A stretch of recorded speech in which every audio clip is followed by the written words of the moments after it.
So, the first official entry in the road to the Oscars that I promised weeks ago. So let's talk about that. Let's talk about the front runner, for Pete's sake. The Power of Dog is getting all the awards in all the award shows leading up to this. It is the front runner for all the wins this year. So, should you watch it?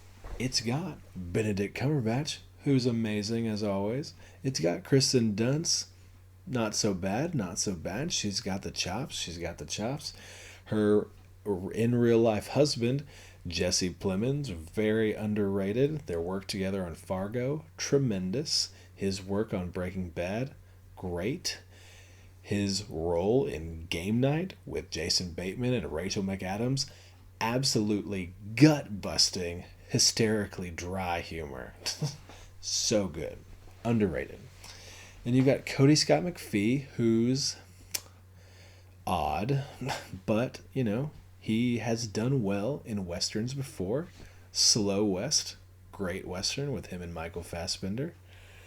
And yeah, that's your main cast, unless you count Penny's dad from Big Bang Theory. He has a brief role in this, if that sways you one way or the other. This movie is garbage.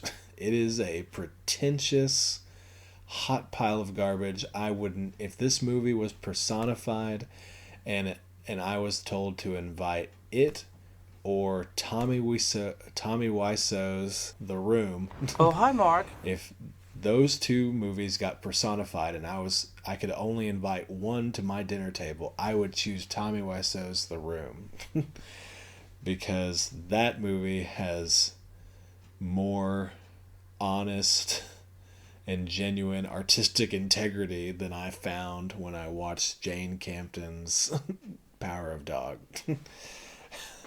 So, what's the deal? Why does everyone love this? Well, let's go down the review list. I've seen review after review after review, from 5-star movies to half-star movies. That is 0.5 stars given to this movie. And you know what they all had in common? The cinematography is incredible. Beautiful. The most gorgeous thing I've ever seen put to film. And the score. Wow. The tension. Oh, it's making me just contort with tension. The score is just working for this movie. Everyone, whether they loathe this movie or love this movie, says those two things. That is an interesting Venn diagram to be a part of. That is the juicy peach pit of this movie right here, between the lovers and the haters. Boom. They all love the cinematography and all love the score. So, what does that say about the movie? Well, it says that, for one, it was shot in New Zealand. You know what's a bad movie in New Zealand? Nothing, because it's gorgeous there. That is God's country. I hope to go there someday. The Lord of the Rings was filmed there. It was beautiful. There's no CGI needed when shooting in New Zealand because it is amazing. It is gorgeous. A monkey with a DSLR taped to his chest could film a beautiful amount of scenery from New Zealand. So, not to cheapen the work of the cinematographer in this film, but yes, this movie was like 75% exterior, and so the New Zealand exterior is doing a lot of the work for you. You just point and look at it, and it's beautiful. So let's not talk about the cinematography. Let's talk about the score. The score, wow, that tricky son of a gun, Jonny Greenwood, who also scored Licorice Pizza, which is another Best Picture nominee this year. And then I also saw that he scored You Were Never Really Here with Joaquin Phoenix, which is Joaquin Phoenix's like version of Liam Neeson's Taken, which is not too bad. His score outacts everyone in this movie. And because of how much work it does to create tension between the characters, allows everyone that loves this movie to believe that there is real tension in the script and in the direction, when there in fact is not. At least where I'm seated. I did not outside of the first 30 minutes of this film, I did not understand anyone's motives. I did not understand anyone's background. There's nothing given. I am all for showing me and not telling me. I don't want redundancy. I don't want to be handheld with exposition. But you have to give me a little something, right? Like, I don't. The movie wants me to hate Benedict Cumberbatch. And I never fully understood why until I read about it and what the scenes that were left out from the book that should have been in this movie to allow me to get on Team Cody, Kristen, and Jesse, who all hated old Philbo, named Phil, of course, old Benedict Cumberbatch. They hated him. And I was like, but why? Why do they hate him other than the fact that he says some brash remarks, that he has some prejudices, that he has a toxic version of masculinity? Like, why is Jesse Plemons, his quote brother in this, like, why does he put up with him? Why are they in business together? I have no idea. Is this the only choice they ever had in life? I don't think so. I think they went out of town into the big city at some point. It's Montana Ranch, but there's still cities out there at some place. I mean, they've got cars, so I don't know. The thrills were a slow burn and ultimately felt unearned to me because they just felt kind of random. Not random, but they just didn't feel earned. The eroticism that's supposed to develop between Phil and Peter, Cody McPhee and Benedict Cumberbatch, that's like, it's just like not fully there. It like almost gets there. And then there's it doesn't. and then there's no flashbacks to him and Bronco Henry, and it's as if Jane Campion directed them to not have any chemistry, even though they're married in real life and had plenty of oozing chemistry in Fargo season 2. Kirsten Dunst and Jesse Plemons, once they get married in this, they're just like two separate people, oil and water. Like, there's like no love or affection at all. There's some in the first 20 minutes of this movie when they're dating, but like nothing afterwards. So like, what thematically are we saying about marriage and all of this, And then I know the themes are supposed to be, someone has, all the people that review this well say, wow, it tells a great theme about alcoholism. And it really turns the whole conversation of toxic masculinity or just regular cowboy masculinity around and gives you a new perspective on what that could be. And sure, all of those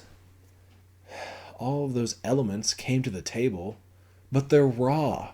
They're half-baked. They're not cooked. There's no roast. You got raw ham, raw chicken just sitting there decaying on the table. The movie seems like a college filmmaker came in and was like, ooh, what I'm told is that, if you're mysterious and vague and you let things like be slow and you don't really reveal a lot until the very, very, very end, then you actually seem smart to everyone else. It's actually super clever and gets the attention of a lot of, pinkies out, hoity-toity crowd like, the Academy Awards. my ultimate recommendation is don't watch the movie.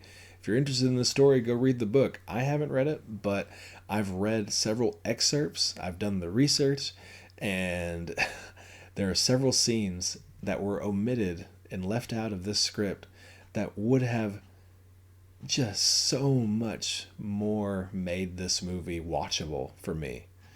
And it's disappointing because Benedict Cumberbatch, Jesse Plemons, Kristen Dunst, Cody, whatever. Like they all have acting merit. They all have great skills, and I'm watching this and I'm like, they're meandering through a script that doesn't know what it wants and thinks it's too cool for school, and it's that cousin at your table who thinks they're really smart when in fact they're not. And it's like the person that went to Europe for one time and now comes back with a beret, and it doesn't feel good. It's almost a distant cousin to Tenet in the pretentiousness of it all. I love Nolan's movies all leading up to Tenet. I thought all of them were great in their own right, and they're to be respected in cinema history. But Tenet felt intentionally really, really smart. Like, look how smart we are. We figured it all out. Reverse. And it's like, if I have to do the equal amounts, if the movie's 2 hours and I have to do 2.5 hours of research to try to understand the science of your movie, you have done a bad job. Movies are supposed to be entertaining. So Power of Dog feels like a distant cousin because it seems like intentionally vague in order to confuse and then have a sneak attack surprise ending. And somehow the surprise of it all gives it merit, when in fact, if you had just kind of not handheld me, but if you had said, Phil, Benedict Cumberbatch's character, was actually a huge jerk to Cody, Peter's dad, and berated him verbally and maybe physically. But if you hadn't told me that it was his dad, and you revealed at the end of the movie, oh, it was his dad, that scene alone, one scene, would have made this movie from a 1.5 star, 2 stars, to a 3 star, maybe 3.5. That's more positive than 2 stars for sure. But you don't even have to tell me that it's his dad. You just have to show me more and then make the connection later. I have no, yeah. It's just, ugh. The score Johnny Greenwood did is like, Jane Campion owes everything to Johnny Greenwood and then 90% to Johnny Greenwood. Nope. Let's do the math. Jane Campion owes 80% to Johnny Greenwood, 10% to the cinematographer, and then 10% split amongst the actors. That's the power of this movie, and that's why this movie is getting all the awards, because the score makes you believe what is not actually there in the script and tries to fill in those gaps that were somehow intentionally left out of the book to give me those motivations and backstories and history. And it's always good to see Benedict Cumberbatch on screen. But all in all, to say, I don't recommend watching this movie. And I hope it doesn't win Best Picture. It can win other things. That's fine. But I really hope it doesn't win Best Picture, because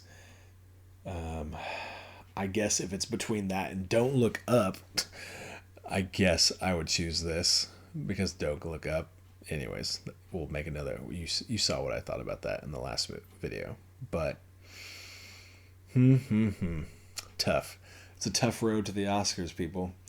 There are not many movies that I'm going to rewatch after I watch them, because it's not all my cup of tea, but there are a couple that I really enjoy. So stay tuned. Tell me what you thought about Power of Dog. Am I completely baseless? Am I a fool? Am I going to look like an idiot later on in life? You tell me.